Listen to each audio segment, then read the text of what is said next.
ನಾವು ಸದ್ಯಕ್ಕೆ ಈಗಿರೋದು ಅಯೋಧ್ಯೆಯ ಬಹಳಷ್ಟು ಪ್ರಮುಖ ಸ್ಥಳಗಳಿದೆ. ಅದರಲ್ಲಿ ಅತಿ ಮುಖ್ಯವಾದ ಸ್ಥಳ ಅಂದ್ರೂ ಕೂಡ ತಪ್ಪಾಗ್ಲಿಕ್ಕಿಲ್ಲ, ಹನುಮಾನ್ ಗಡಿ, ಹನುಮಂತನ ಕೋಟೆ. ಇದರ ಮುಂಭಾಗದಲ್ಲಿ ನಾವಿದ್ದೀವಿ. ಕೆಲವೇ ದಿನಗಳ ಹಿಂದೆ ನಾನು ಬಂದಾಗ ಹನುಮಾನ್ ಗಡಿಯಲ್ಲಿ ವಿರಾಜಮಾನನಾಗಿರುವಂತಹ ಅಯೋಧ್ಯೆಯ ರಾಜ ಹನುಮಂತನ ದರ್ಶನವನ್ನ ಮಾಡಿಸಿದ್ವಿ. ಯಾರೆಲ್ಲ ಅದನ್ನ ಮಿಸ್ ಮಾಡ್ಕೊಂಡಿದ್ರು, ಇವತ್ತು ಕೂಡ ಹನುಮಾನ್ ಗಡಿಯ ದರ್ಶನವನ್ನ ಇನ್ನೇನು ಕೆಲವೇ ಹೊತ್ತಿನಲ್ಲಿ ವೀಕ್ಷಕರಿಗೆ ಮಾಡ್ತಾ ಹೋಗ್ತೀವಿ. ಸದ್ಯಕ್ಕೆ ಪೂಜಾ ಕಾರ್ಯ ನಡೀತಿದೆ, ಹೀಗಾಗಿ ಒಳಗಡೆ ನಮ್ಮನ್ನ ಒಂದಷ್ಟು ಕಾಲ ನಿರ್ಬಂಧಿಸಲಾಗಿದೆ. ಕೆಲವೇ ಕ್ಷಣಗಳ ನಂತರದಲ್ಲಿ ಒಳಗಡೆ ಹನುಮಂತನ ದರ್ಶನವನ್ನ ರಿಪಬ್ಲಿಕ್ ಕನ್ನಡದ ವೀಕ್ಷಕರಿಗೆ ಮಾಡಿಸ್ಲಿದ್ದೀವಿ. ಯಾಕೆ ಈ ಸ್ಥಾನ ಬಹಳಷ್ಟು ಮುಖ್ಯ ಅಂತಂದ್ರೆ, ನಾನು ಕಳೆದ ಬಾರಿ ಬಂದಾಗ್ಲೂ ಕೂಡ ಹೇಳಿದ್ದೆ, ಯಾವಾಗ ರಾಮಾಯಣದ ಅಂತಿಮ ಘಟ್ಟ ಬರುತ್ತೆ, ರಾಮದೇವರು ಅಯೋಧ್ಯೆಯನ್ನ ತೊರೆಯುವಂತಹ ಸಮಯ ಬರುತ್ತೆ, ಆಗ ಅಯೋಧ್ಯೆಯನ್ನ ನೋಡ್ಕೊಳ್ಳಿಕ್ಕೆ, ಈ ರಾಜ್ಯವನ್ನ ಆಳಲಿಕ್ಕೆ ಹನುಮಂತನಿಗೆ ಆಜ್ಞೆಯನ್ನ ನೀಡಿ ತೆರಳ್ತಾನೆ ರಾಮ. ಹಾಗಾಗಿ ಈ ಊರಿಗೆ, ಇಡೀ ಅಯೋಧ್ಯೆಗೆ ಹನುಮಂತ ರಾಜ ಅಂತ ಹೇಳಿ ಪರಿಗಣಿಸಲಾಗತ್ತೆ. ಆತನ ಕೋಟೆಯೇ ಈ ಹನುಮಾನ್ ಗಡಿ. ಇಲ್ಲಿ ಕೂತು ಇಡೀ ಅಯೋಧ್ಯೆಯನ್ನ ರಕ್ಷಣೆ ಮಾಡ್ತಿದ್ದಾನೆ ಹನುಮಂತ ಅನ್ನೋದು ನಂಬಿಕೆ, ಪ್ರತೀತಿ. ಇದರ ಜೊತೆಗೆ ನಿನ್ನೆ ನಾವು ರಿಪಬ್ಲಿಕ್ ಕನ್ನಡದಿಂದ ಎಕ್ಸ್ಕ್ಲೂಸಿವ್ ದೃಶ್ಯಗಳನ್ನ ಏನು ತೋರಿಸಿದ್ವಿ. ರಾಮಲಲ್ಲನ ಮೆರವಣಿಗೆ ನಡೀತಿದ್ದ ಸಂದರ್ಭದಲ್ಲಿ ಆ ಲಾರಿಯಲ್ಲಿ ಏನು ರಾಮಲಲ್ಲನ ವಿಗ್ರಹ ಇತ್ತು ಅದು ಬಂದು ನಿಂತಿದ್ದು ಇದೇ ಹನುಮಾನ್ ಗಡಿ, ಹನುಮಂತನ ದೇವಸ್ಥಾನದ ಮುಖ್ಯ ದ್ವಾರದಲ್ಲಿ. ಯಾಕಂತಂದ್ರೆ ಹನುಮಂತನ ಅಪ್ಪಣೆಯನ್ನ ಪಡೆದೇನೆ ಇಲ್ಲಿಂದ ಮುಂದೆ ಹೋಗಬೇಕು ಖುದ್ದು ರಾಮ ಭಗವಂತ ಕೂಡ.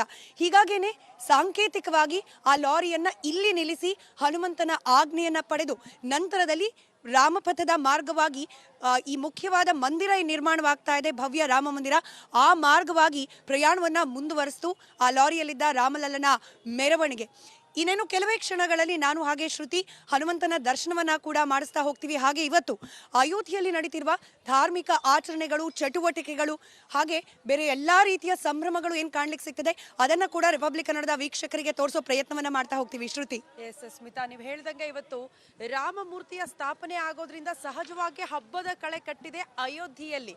ನಾವು ನೋಡ್ತಾ ಇರ್ಬೋದು, ಹನುಮಾನ್ ಗಡಿಯ ಮುಂದೆ ಇರೋದ್ರಿಂದ ಇಲ್ಲೂ ಕೂಡ ಈ ಹಿಂದೆ ಅಯೋಧ್ಯೆಗೆ ಬಂದವರಿಗೆ ಹನುಮಾನ್ ಗಡಿ ಹೇಗಿತ್ತು, ಈಗ ಹೇಗಿದೆ ಅನ್ನೋದನ್ನ ವ್ಯತ್ಯಾಸದಲ್ಲಿ ಗಮನಿಸಬಹುದು. ಎಷ್ಟು ಚಂದವಾಗಿ ಅಲಂಕಾರ ಮಾಡಲಾಗಿದೆ, ಹೊಸ ಟಚ್ ನೀಡಲಾಗಿದೆ ಈ ಹನುಮಾನ್ ಗಡಿಗೂ ಕೂಡ. ಸೊ ಕೆಲವೇ ಕ್ಷಣಗಳಲ್ಲಿ ಸ್ಮಿತಾ ಹೇಳ್ದಂಗೆ ನಾವು ಹನುಮಾನ್ ಗಡಿಯ ಒಳಗಡೆ ಹನುಮಂತನ ದರ್ಶನ ಮಾಡಿಸ್ತೀವಿ ನಿಮಗೆ. ಇಲ್ಲಿ ಹಬ್ಬದ ವಾತಾವರಣ, ಭದ್ರತೆ ಯಾವ ರೀತಿ ಇದೆ, ಇವತ್ತು ರಾಮಮೂರ್ತಿಯ ಸ್ಥಾಪನೆಯ ಕಾರ್ಯಗಳು ಯಾವ ರೀತಿ ಸಾಗುತ್ತೆ, ಇವತ್ತಿನ ಕಾರ್ಯಕ್ರಮಗಳ ಬಗ್ಗೆ ಎಕ್ಸ್ಕ್ಲೂಸಿವ್ ಮಾಹಿತಿಯನ್ನ ಕನ್ನಡಿಗರಿಗಾಗಿ, ಕನ್ನಡಿಗರಿಗೋಸ್ಕರ ಕೆಲವೇ ಕ್ಷಣಗಳಲ್ಲಿ ನೀಡ್ತಾ ಹೋಗ್ತೀವಿ ಸ್ಮಿತಾ. ನಿಜ. ಇನ್ಫ್ಯಾಕ್ಟ್ 22ನೇ ತಾರೀಕು, ಜನವರಿ 22ನೇ ತಾರೀಕು ಪ್ರಾಣ ಪ್ರತಿಷ್ಠೆ ಕಾರ್ಯಕ್ರಮ ಏನ್ ನಡೆಯುತ್ತೆ, ಅವತ್ತೂ ಕೂಡ ಖುದ್ದು ಪ್ರಧಾನಿ ನರೇಂದ್ರ ಮೋದಿ ಅವರು ಮೊದಲು ಪೂಜೆ ಸಲ್ಲಿಕೆ ಮಾಡೋದು ಹನುಮಾನ್ ಗಡಿಯಲ್ಲಿರುವ ಹನುಮಂತನಿಗೆ. ಅದಾದ ನಂತರದಲ್ಲಿ ರಾಮ ಮಂದಿರಕ್ಕೆ ಪ್ರಯಾಣವನ್ನ ಮಾಡ್ತಾರೆ, ಅಲ್ಲಿ ಪ್ರಾಣ ಪ್ರತಿಷ್ಠೆ ಕಾರ್ಯಕ್ರಮದಲ್ಲಿ ಭಾಗಿಯಾಗ್ತಾರೆ. ಇದರ ಜೊತೆಗೆ ಪ್ರಧಾನಿ ನರೇಂದ್ರ ಮೋದಿ ಅವರು ಪುಣ್ಯ ಸ್ನಾನವನ್ನ ಮಾಡ್ಲಿಕ್ಕೆ, ಯಾಕಂತಂದ್ರೆ ಅವ್ರಿಗೆ ಪ್ರಧಾನ ಅರ್ಚಕನ ಸ್ಥಾನವನ್ನ, ಅಂದ್ರೆ ಯಜಮಾನ್ ಅಂತ ಹೇಳಿ ಇಲ್ಲಿ ಕರೀತಾರೆ, ಪ್ರಧಾನಿ ಯಜಮಾನ್ ಸ್ಥಾನವನ್ನ ಪ್ರಾಣ ಪ್ರತಿಷ್ಠೆ ಸಂದರ್ಭಕ್ಕೆ ಪ್ರಧಾನಿ ನರೇಂದ್ರ ಮೋದಿ ಅವರಿಗೆ ನೀಡಲಾಗಿದೆ. ಹೀಗಾಗಿ ಸರಿಯೂ ನದಿಯಲ್ಲಿ ಪುಣ್ಯ ಸ್ನಾನವನ್ನ ಮಾಡಿ ನಂತರದಲ್ಲಿ ನೇರವಾಗಿ ಹನುಮಾನ್ ಗಡಿಗೆ ಬಂದು ಹನುಮಂತನ ದರ್ಶನ ಹಾಗೆ ಪೂಜೆಯನ್ನ ಸಲ್ಲಿಸಿ ನಂತರದಲ್ಲಿ ರಾಮ ಮಂದಿರಕ್ಕೆ ತೆರಳುತ್ತಾರೆ ಪ್ರಧಾನಿ ನರೇಂದ್ರ ಮೋದಿ. ಇನ್ಫ್ಯಾಕ್ಟ್ ಸರಿಯೂ ನದಿ ದಂಡೆಯಿಂದ ನೆನೆ ಇಡೀ ದಿನ ಶ್ರುತಿ ನೇರ ಪ್ರಸಾರದಲ್ಲಿ ಅಲ್ಲಿ ನಡೀತಾ ಇರುವ ಧಾರ್ಮಿಕ ಕ್ರಿಯಾ ಚಟುವಟಿಕೆಗಳ ಬಗ್ಗೆ ಮಾಹಿತಿಯನ್ನ ನೀಡ್ತಾ ಇದ್ರು ವೀಕ್ಷಕರಿಗೆ.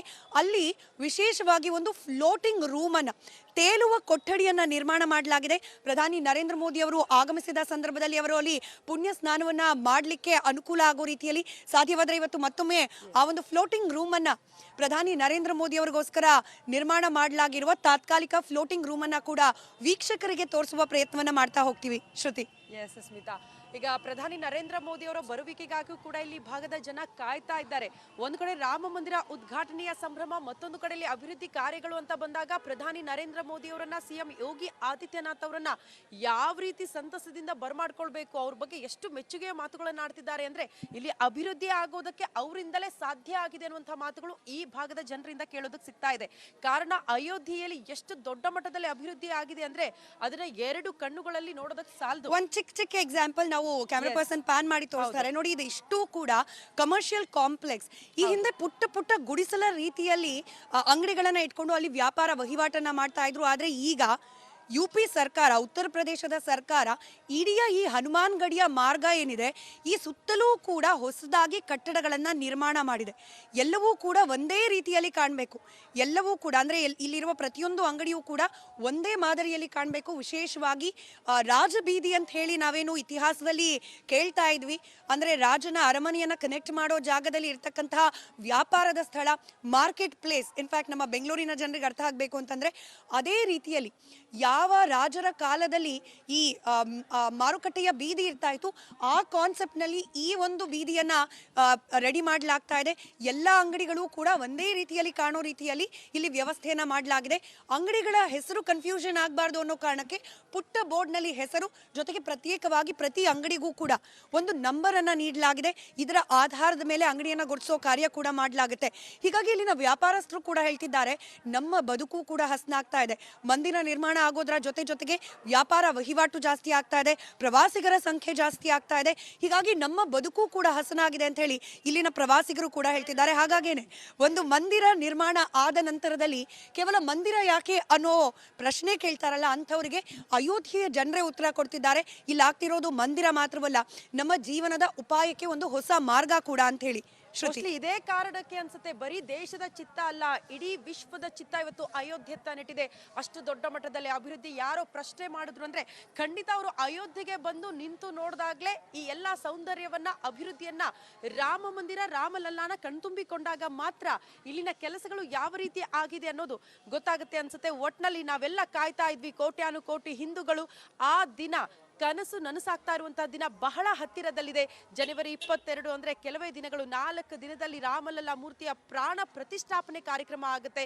ಇವತ್ತು ಮೂರ್ತಿ ಗರ್ಭಗುಡಿಯಲ್ಲಿ ಸ್ಥಾಪನೆ ಆಗುತ್ತೆ, ಆದ್ರೆ ಅದಕ್ಕೆ ಪ್ರಾಣ ಪ್ರತಿಷ್ಠಾಪನೆ ಆಗೋದು ಈ ಜನವರಿ 22ಕ್ಕೆ ಪ್ರಧಾನಿ ನರೇಂದ್ರ ಮೋದಿ ಅವರು ಕೂಡ ಆಗಮಿಸ್ತಾ ಇರೋದ್ರಿಂದ ಸಹಜವಾಗಿ ದೃಶ್ಯದಲ್ಲಿ ನಾವು ಗಮನಿಸ್ತಾ ಇದೀವಿ ಯಾವ ರೀತಿಯ ಸಂಭ್ರಮ ಹನುಮಾನ್ ಗಡಿ ಭಾಗದಲ್ಲಿ ಸೃಷ್ಟಿಯಾಗಿದೆ ಅಂತ. ಬರೀ ಇಲ್ಲಿ ಮಾತ್ರ ಅಲ್ಲ, ಇಡೀ ಅಯೋಧ್ಯೆಗೆ ಬಂದಿಳಿತಾ ಇದ್ದಂತೆ ಎಲ್ಲವೂ ಕೂಡ ನಿಮಗೆ ರಾಮಮಯ ಅನ್ನೋ ರೀತಿಯಲ್ಲಿ ಕಾಣೋದಕ್ಕೆ ಸಿಗ್ತಾ ಇದೆ. ಎಲ್ಲೆಲ್ಲೂ ಕೂಡ ಹೆಚ್ಚಿನ ಭದ್ರತೆಯನ್ನು ಒದಗಿಸಲಾಗಿದೆ. ಭದ್ರತೆ ದೃಷ್ಟಿಯಿಂದ ನಾವು ಗಮನಿಸಬೇಕು, ಭಯೋತ್ಪಾದಕರ ದಾಳಿಯ ಆತಂಕ ಇರೋದ್ರಿಂದ ಅತಿ ಹೆಚ್ಚಿನ ಭದ್ರತೆಯನ್ನ ಅಯೋಧ್ಯೆ ಭಾಗದಲ್ಲಿ ಒದಗಿಸಲಾಗಿದೆ. ಒಟ್ಟು 10,000 ಸಿಸಿ ಕ್ಯಾಮೆರಾವನ್ನ ಕೂಡ ಅಳವಡಿಕೆ ಮಾಡಲಾಗಿದೆ. ಇಸ್ರೇಲಿ ಡ್ರೋನ್ ಕಣ್ಗಾವಲು ಕೂಡ ಅಯೋಧ್ಯೆಯ ಮೇಲೆ ಇರುತ್ತೆ. ಸರಿಯು ನದಿ ತಟದಲ್ಲೂ ಕೂಡ ಅತಿ ಹೆಚ್ಚಿನ ಭದ್ರತೆಯನ್ನು ಒದಗಿಸಲಾಗಿದೆ. ಒಟ್ನಲ್ಲಿ ಎಲ್ಲೆಲ್ಲೂ ಕಾಲಿಟ್ಟರು ಕೂಡ ನಿಮ್ಗೆ ಕಾಕಿ ಸರ್ಪಗಾವಲು. ಕೆಲ ಹೆಜ್ಜೆಗಳ ದೂರದಲ್ಲಿ ಕ್ಯಾಮ್ರಾ ಪರ್ಸನ್ ಮಧು ಅದನ್ನ ತೋರಿಸೋ ಪ್ರಯತ್ನ ಮಾಡ್ತಾರೆ. ಹನುಮಾನ್ ಗಡಿ ನಮ್ಮ ಮುಂದಿರ್ತಕ್ಕಂಥದ್ದೇ ಹನುಮನ ಕೋಟೆ. ಹನುಮ ಅಯೋಧ್ಯೆಯ ರಾಜ. ಈ ಒಂದು ಹನುಮಾನ್ ಗಡಿಯಲ್ಲಿ ಕುಳಿತೇನೆ ಹನುಮಂತ ಇಡೀ ಅಯೋಧ್ಯೆಯ ರಕ್ಷಣೆಯನ್ನ ಮಾಡ್ತಾ ಇದ್ದಾನೆ. ದೂರದಿಂದ ಬರುವ ರಾಮ ಭಕ್ತರೂ ಕೂಡ ಮೊದಲು ದರ್ಶನವನ್ನ ಮಾಡೋದು ಈ ಹನುಮಂತನನ್ನ.